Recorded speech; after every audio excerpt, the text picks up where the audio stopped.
इस वीडियो में देखेंगे हम लोग कि आप आईपीओ कैसे अप्लाई कर सकते हो। आईपीओ अप्लाई करने के रिटेलर्स भी होते हैं, एचएनआईज भी होते हैं और इंस्टीट्यूशंस भी होते हैं। तो रिटेलर्स का 2 लाख से कम का होता है, एचएनआईज का 2 लाख से ऊपर का होता है। उनका भी 2 लाख से 5 लाख तक का ही लिमिट होता है। वो 5 लाख तक का जितना भी लॉट होगा उतना बाई कर सकते हैं और इंस्टीट्यूशंस का कोई लिमिट नहीं होता। ठीक है। हम लोग पहले देखेंगे, ये ग्रो ऐप है। ग्रो ऐप में आप जाओगे आईपीओ पर। ये सैडो एफएक्स फैक्स का आईपीओ है। यहाँ पे अप्लाई करेंगे हम लोग। पहले तो देखेंगे रिटेलर्स कैसे अप्लाई करते हैं। ठीक है। तो 120 का लॉट है। मैं दिखा देती हूँ कि ये 29 आप नीचे देख सकते हो यहाँ पर। एक सेकेंड। हाँ, मैं जैसे यहाँ पे लॉट इंक्रीज़ करूँगी 240,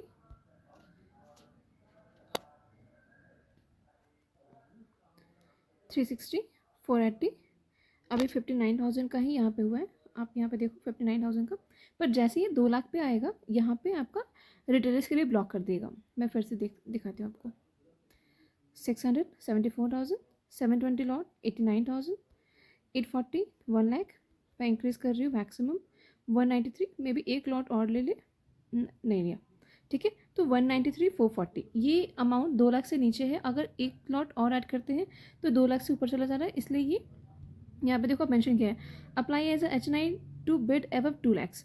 अगर 2 लाख से ऊपर करना है तो आपको as H N I apply करना होगा। तो as H N I apply करने के लिए क्या करना होगा, आपको इस वाले एरो पे आपको क्लिक करना होगा।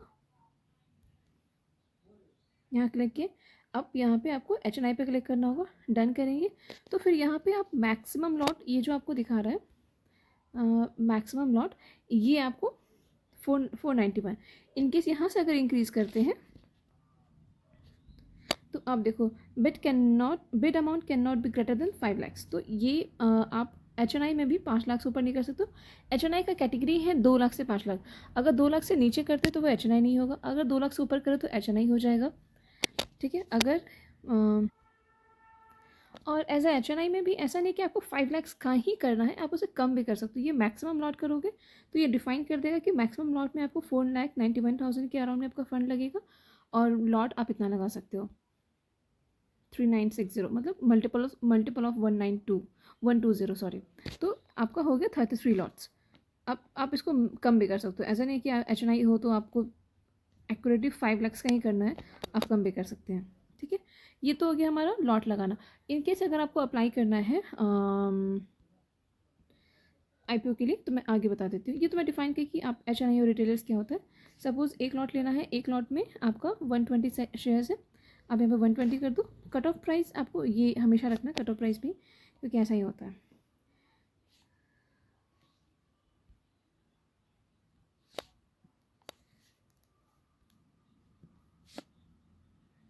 फिर यहाँ पे आप डिटेल्स दे सकते हो। सपोज सैडो एफएक्स है, सैडो एफएक्स आईपीओ है, तो यहाँ पे मिनिमम इन्वेस्टमेंट 14,160 होता है। रेंज होता है शेयर का, आप मिनिमम पे भी क्लिक कर सकते हो। अगर आप यहाँ पे जो कट ऑफ प्राइस है ना, यहाँ पे अगर आप उसको क्लिक नहीं करोगे तो ये 118 पे भी अगर आपको लिस्टिंग होता है तो उस पर भी मिल सकता है, और नहीं तो नहीं भी मिल सकता है। आपको 124 पे भी मिलेगा। और लिस्टिंग गेन और लिस्टिंग लॉस भी, वो तो अलग बात है, लिस्टिंग के दिन पता चलता है। ठीक है। बैक आते हैं।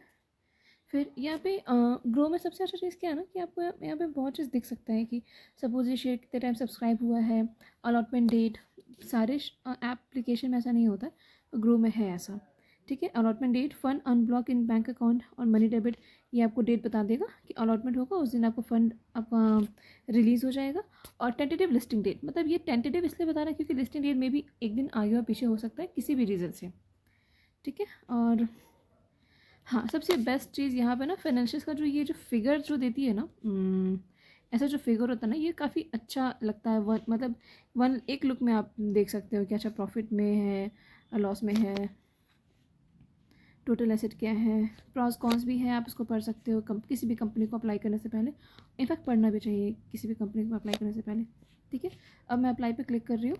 यहाँ पे आपका यूपीआई आईडी जो है ना, ये जो नीचे यूपीआई आईडी, आप इसको चेंज कर सकते हो।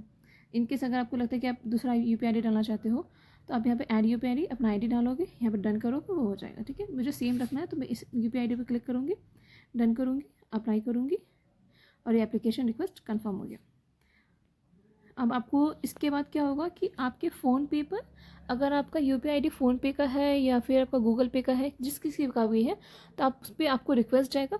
अगर तुरंत नहीं आता है तो ऐसा नहीं है कि आपको अप्लाई नहीं हुआ है, आपके विद इन टाइम में भी आता है, 1-2 घंटे में भी आता है, मे बी रात में, शाम में भी आ जाए, ऐसा भी होता है अगर आप मॉर्निंग में अप्लाई कर रहे हो तो। फिर आपको वहाँ पे जाकर गूगल पे में लॉगिन करके, मतलब अपना ऑथेंटिकेशन देने के बाद आपको वहाँ पे एक्सेप्ट करना होगा, अपना यूपीआई आईडी डालना होगा, जो भी आप 4 डिजिट का या 6 डिजिट का होता है वो डालना होगा। फिर वहाँ पे एप्लीकेशन सक्सेसफुल हो जाएगा, तभी आपका ऐप लगेगा। यहाँ से सिर्फ आईपीओ अप्लाई कर दिए और वहाँ गूगल पे और फ़ोनपे पे जाकर अगर आप ऑथेंटिकेशन नहीं दे रहे हो, अपना रिक्वेस्ट एक्सेप्ट नहीं कर रहे हो, तो आपका आईपीओ अप्लाई करने के बाद भी एक्सेप्ट नहीं होगा, ठीक है। मतलब पेमेंट कर रहे हो आप, पेमेंट आपका ब्लॉक हो जाएगा, फिर आपके बैंक अकाउंट में वो पेमेंट ब्लॉक दिखाएगा। वो डिडक्ट भी नहीं होता है, बस एक ब्लॉक कर देता है, बस फंड को यूज़ नहीं कर सकते हो आप। दूसरा मैं आपको क्या बताना चाहती हूँ कि आईपीओ का बहुत सारा टाइप भी होता है। जैसे आप यहाँ पर देख सकते हो मेन बोर्ड आईपीओ, ठीक है। आईपीओ का मेन बोर्ड और दूसरा होता है एसएमई। एसएमई अलग होता है और मेन बोर्ड अलग होता है। आप सिर्फ अगर एसएमई देखोगे तो अभी कोई भी एसएमई ओपन तो नहीं है, बट एसएमई का लिस्टिंग कुछ टाइम पहले सेबी क्या की है कि वो मतलब एक चीज़ और है कि एसएमए आईपीओ में और जो मेन बोर्ड आईपीओ, जो मैं आपको डिफरेंस बता रही थी, तो एसएमई आईपीओ में रिटेलर्स को 2 लाख तक का ही अप्लाई करने का ऑप्शन होता है, बट एचएनआईज को 2 लाख से ऊपर वो जितना ज़्यादा अप्लाई कर सकते हैं वो कर सकते हैं, ठीक है। मतलब जितना ज़्यादा आईपीओ अगर आया है उनका, उस कंपनी का बिड ओपन है, उतना वो अप्लाई कर सकते हैं। बट क्या होता है ना कि जो मेन बोर्ड आईपीओ होता है जिसमें मिनिमम आप 15,000 लगा सकते हो, बट एसएमए में कंपैरिजन में आपका मिनिमम आपका 2 लाख है रिटेलर्स के लिए, और मेन बोर्ड में आपका मिनिमम 2 लाख है, रिटेलर्स में भी और एसएमए में भी। बट दूसरा डिफरेंस क्या है कि मेन बोर्ड आईपीओ में जो अलॉटमेंट होता है वो बिल्कुल लॉटरी सिस्टम टाइप से है कि आपको मिल सकता है और नहीं भी मिल सकता है। पर जो एसएमई आईपीओ है, स्मॉल मीडियम एंटरप्राइज आईपीओ जो है, उसमें ना प्रोपोर्शनेट के तरीके से आपका अलॉटमेंट होता है। मतलब एचएनआईज जो होते हैं, जितना ज़्यादा अप्लाई करेंगे उतना ज़्यादा प्रोपोर्शनेट में उनको आईपीओ मिलने का प्रोबेबिलिटी होता है। पर ऐसा मेन बोर्ड आईपीओ में नहीं है, वो उसमें अलॉटमेंट बिल्कुल लॉटरी सिस्टम है। सपोज़ आप 5 लोग हो, 5 में से पाँचों लोग लगाए हो, पर मिलने का प्रोबेबिलिटी एक ए को है, बी को नहीं है, बी को है, सी को नहीं है। पर सपोज़ ए एसएमई आईपीओ में सपोज़ ए ने 25 लाख का लगाया है, बी ने 20 लाख का लगाया है, सी ने 10 लाख का लगाया है, तो ए का प्रोबेबिलिटी बहुत ज़्यादा है अलॉटमेंट होने का। ये प्रोपोर्शनेट वैसा ही होता है एसएमई आईपीओ में। हाँ, जो मैं गाइडलाइन का बात कर रही थी ना, अभी सेबी कुछ टाइम पहले 20 जुलाई 2024 में ऐसा लाई है कि एसएमई 90% से ज़्यादा लिस्टिंग गेन नहीं दे सकती है। ऐसा ये कैप लगा है, इसको SME IPO listing gain cap कहते हैं। उससे पहले क्या होता था कि एसएमई काफ़ी ज़्यादा लिस्टिंग गेन देती थी, 200 टाइम्स भी ऐसा होता था। सपोज़ मान लो 2 लाख रुपए कोई लगाया है, उसको 200 टाइम्स हो जाना, आप समझ रहे हो।